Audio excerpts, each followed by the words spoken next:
Happy Saturday. I am so excited to be sitting down for a chat with my all-time favourite author. I'm joined today, remotely of course, by none other than David Walliams.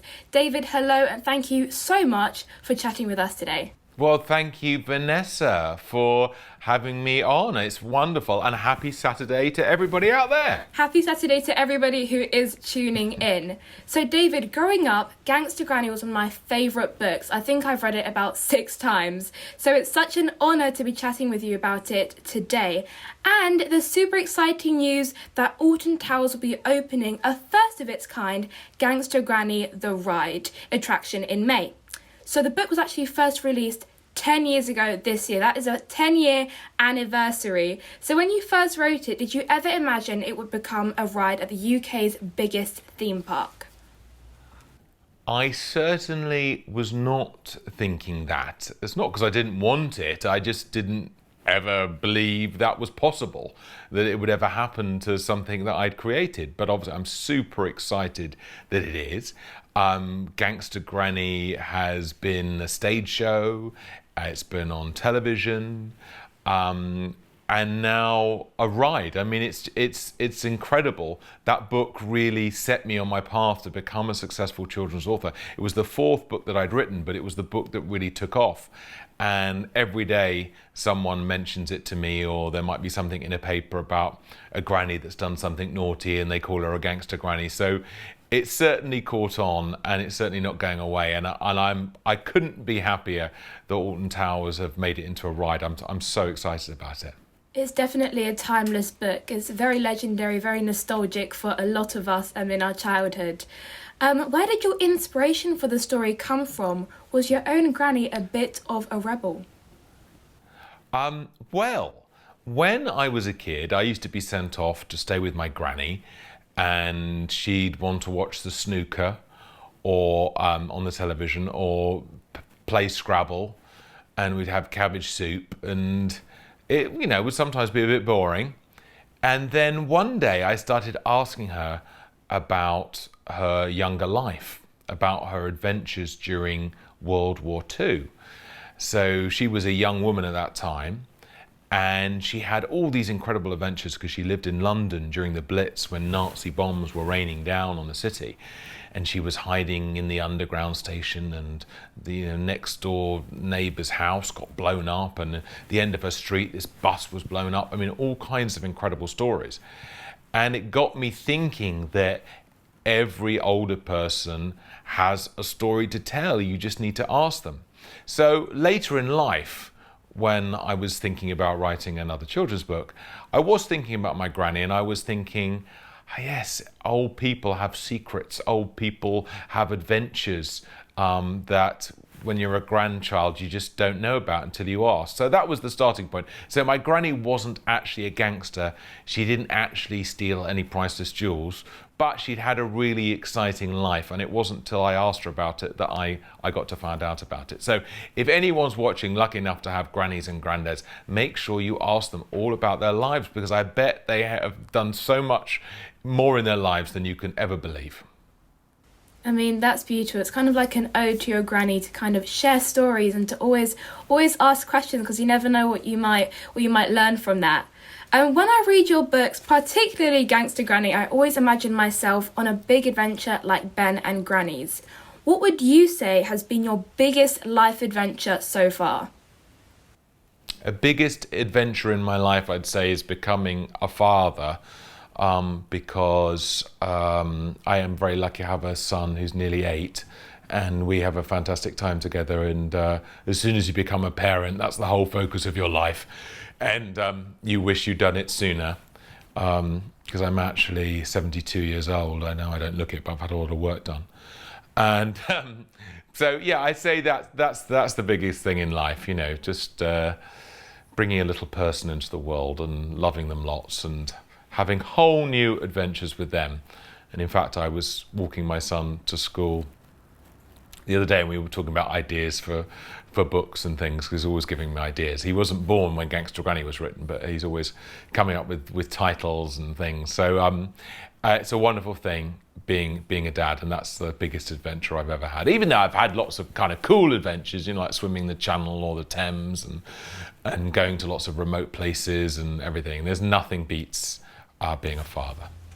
How do your ideas for your stories usually start?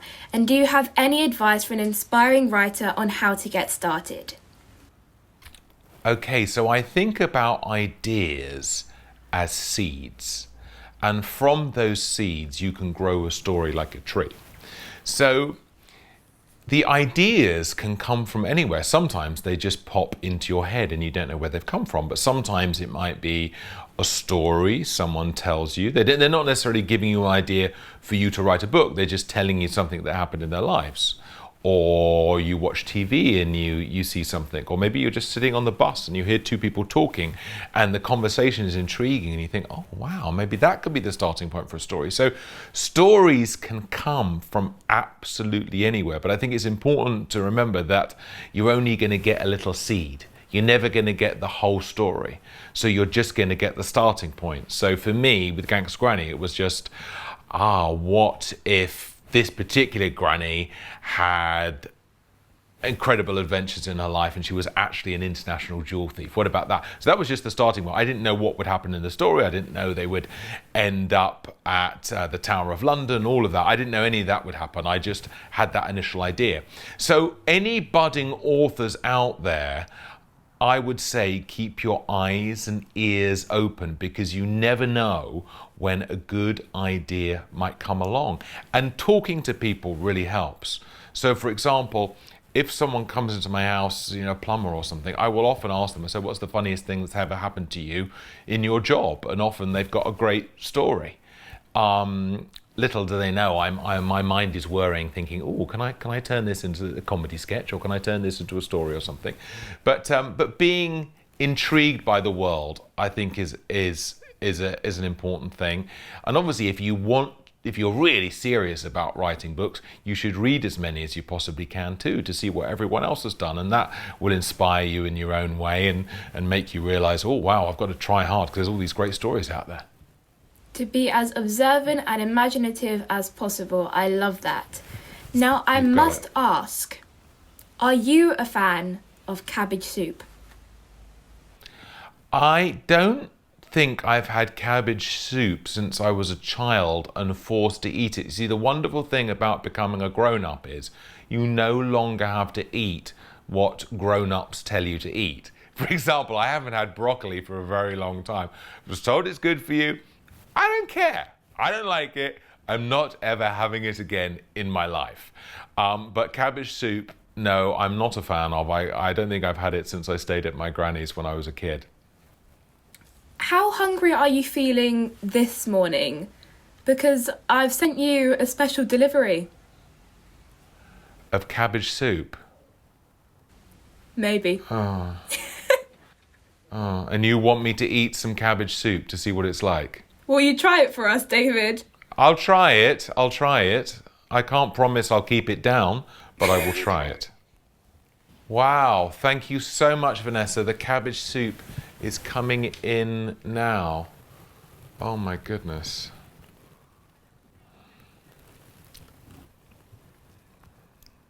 It's cold. You should have sent it first class. You sent it second class. Next time, at least it's still if you're got sending there. me a bowl of soup, please send first class. I think if it was warmed up, it'd actually be quite nice. Yeah. So I might microwave that later and have it for my lunch, or I might pour it down the sink. Who knows? Who knows? Or down the toilet. You never know. There's limited possibilities. So I'm curious to know, are all the characters that are in your stories based off of real people that you've met or real people in your life? Some are inspired by people that I've met. There's a character called Bert in Ratburger who's the villain. And I actually played him in the TV version. He's got these dark glasses and this voice like that.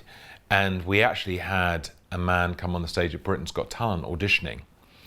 And we said, "What's your name?" He went, "Cockroach Ken." And we said, "Oh, what's your talent?" He went, "I'm going to eat live cockroaches." and he got out this brown paper bag, and one by one he started eating these live cockroaches, and he was buzzed off very quickly, but it got me thinking. I thought, oh, a man who eats live cockroaches, what else might he do? Might he turn rats into burgers? Might he have a van which he sells those burgers from? So sometimes, yes, I meet someone in real life that gives me an idea. Raj, for example, who's in Gangsta Granny, was based on my real newsagent where I used to live in London, and he had a shop, and it was called Raj's News, and it was very, very messy, and he was very jolly. And I thought, oh, well, I'd like to base a character on him. So I did. It was in the first book, The Boy in the Dress, and then also carried on through my books, and he's in Gangsta Granny too. So yes, sometimes you're lucky. You meet someone who you think is interesting, who's got a story of some kind, and you think, oh, I'd love to put them in a book. And sometimes you just create the characters out of your head.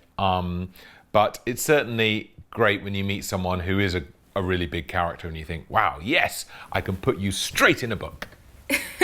I mean, it's a great idea, and I think anybody would be happy to kind of have a character based on them in one of your books. Seems like a dream come true. So let's talk about Gangsta Granny, the ride. I am so excited to experience the world of Ben and Granny in real life. For those tuning in, Gangsta Granny, the ride is Alton Towers Resort's brand new experience, which hopes to open on the 17th of May. On the ride, we'll join Ben and Granny on the heist of a lifetime as they attempt to steal the crown jewels. David, have you been to Alton Towers before, and are you a fan of roller coasters? Yes, I have been to Alton Towers before. I went when I was a child, and I enjoyed it very much because Alton Towers was really the first of its kind. There was nothing like that in the UK when I was a kid. So this was a good 35 years ago. And so it was very, very exciting to go, even though I didn't live very near it, but it was very, very exciting to go. And I loved it. And I do actually like roller coasters because roller coasters don't make me feel ill. When I go to fairgrounds and I'm spun round a lot, I always feel sick. But when I go to theme parks, I don't feel sick. And roller coasters I really like. But the only thing about roller coasters is you really want to sit at the front, don't you? You always want to sit at the front, and you can't always sit at the front, so that's annoying. But sitting in the front, for some reason, is magic, isn't it? Or the back. I mean, it's fun wherever you're sitting, but I'm one of those people who always wants to sit at the front. So hopefully, now I've got a ride at Alton Towers, they will let me sit at the front of the roller coaster whenever I want. That's what I'm hoping. Get the ultimate experience. I totally agree with you on that one. I feel like when you go to a theme park, you're always going to try and be in front of the line, so you can get the first option of seats, and then you sit right in the front and you just feel like you are controlling the roller coaster in a way. It's a completely different you've won. experience. You've won at life when you're at the front of that roller coaster. For sure. It's a very much a big achievement in itself. Which part of the story are you most excited to see brought to life as an attraction? Well, I think that the bit that people will really remember of the story is when Ben and Granny try and steal the crown jewels, which happens towards the end of the book. It's really the big kind of finale of the book in a way. And so I'm really looking forward to seeing that part of the ride because it's the most exciting bit of the book, and also it's going to be the most thrilling part of the ride. So I'm really, really excited about that. And that's really what the whole idea of the ride is. You go on this adventure with Ben and Granny, so you get to experience it with them.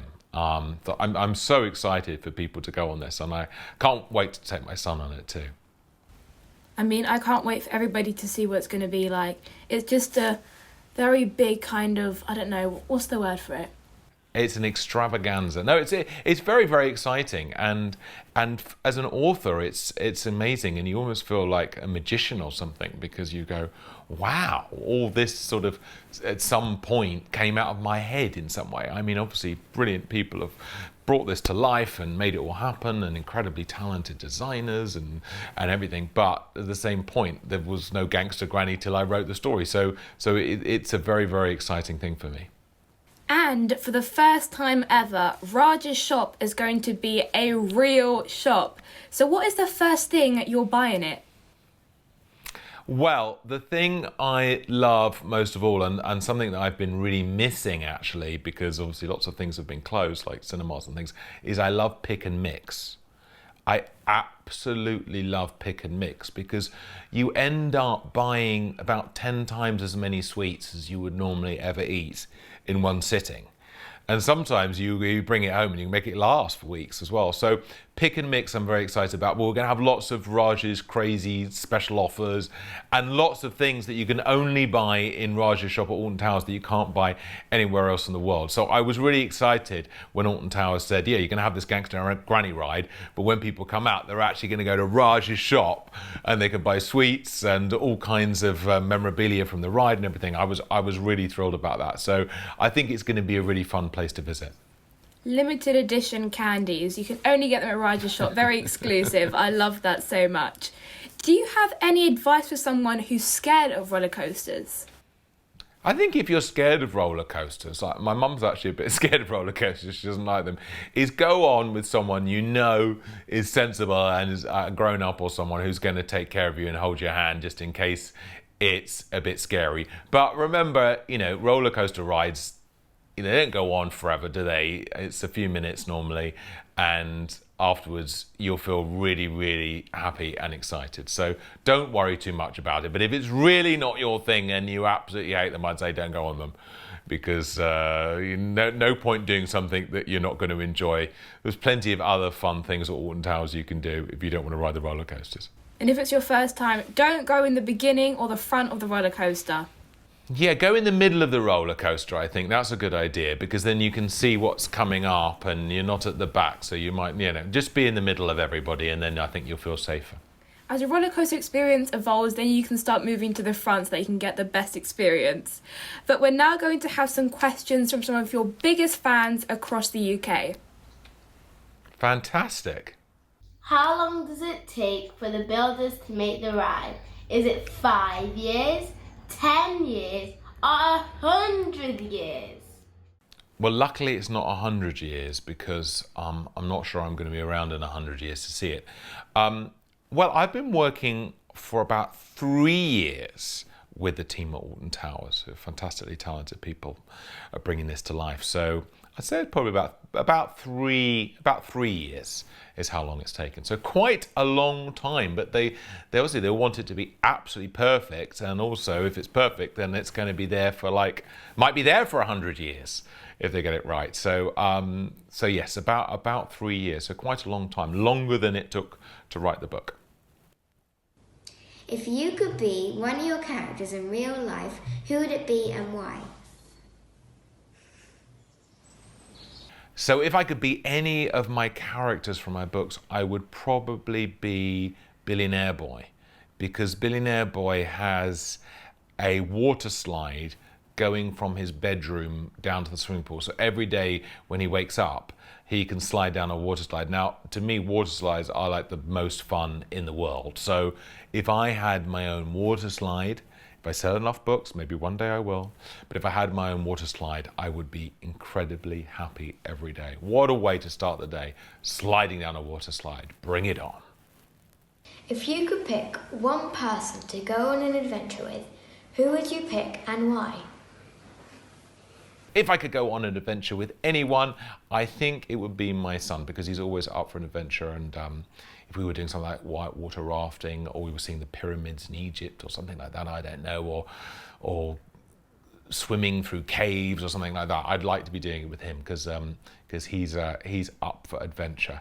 I think my mum, I love being with my mum, but she's not so much up for adventure. She would be second choice, but she would be very reluctant to do any adventurous things. So after we've had our adventure, we'd go and have a nice cup of tea and a cake with my mum. Hi, David Walliams. What are you most looking forward to for the Gangsta Granny ride? I'm so excited about the ride. There's so much detail everywhere in it. And one of the things that the team at Alton Towers have added in is a special little entrance for my dogs, my Border Terriers, Bert and Ernie.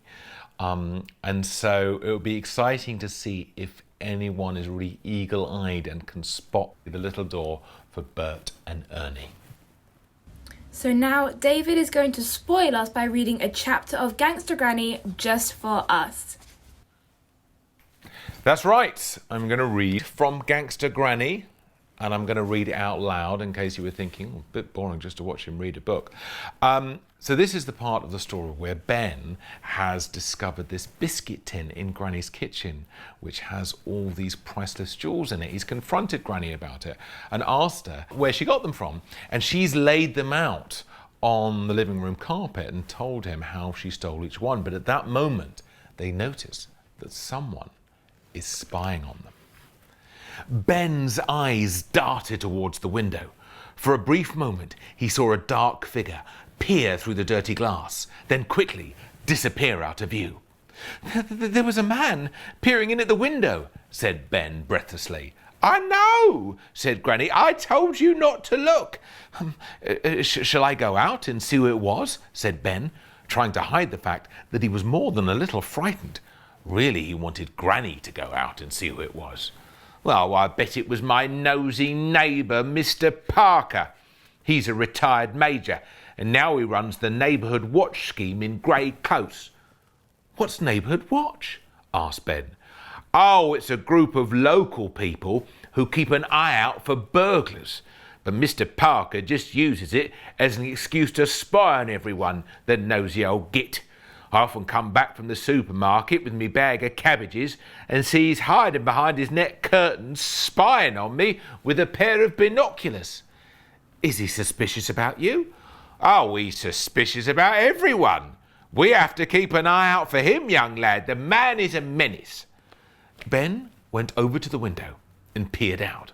He couldn't see anyone. Bring! Ben's heart nearly missed a beat. It was only the doorbell, but if they let Mr. Parker inside, he would see all the evidence the police would need to send Ben and his granny straight to prison.